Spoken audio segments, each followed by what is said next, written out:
Küresel grevin geç duyulması sonucunda biz söz verdiğimiz müşterilere mağdur olmamak için dükkanımızı açtık ve bugünkü karımızı Filistinli kardeşlerimize bağışlayacağız inşallah.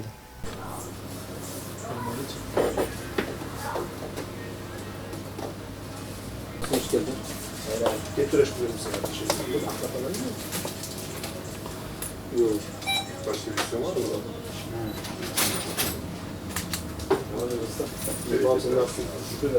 Şundan bir yarım kilo çekildi. Siyah tuzlu yanlar. Siyah tuzlu hemen efendim. Uzun bir kısa pardon. Şöyle işte. Başka bir şey, kahve bir şey diyor. Dışarıda mısır var. Ben sana... Hayır, bir. Tamam.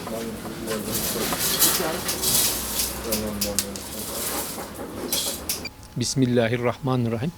Dünyada küresel grev başladığından biz geç haber aldık. O yüzden iş yerimizi kapatamadık. Ama bugünkü bütün kazancımızı Filistin'e başlayacağız inşallah.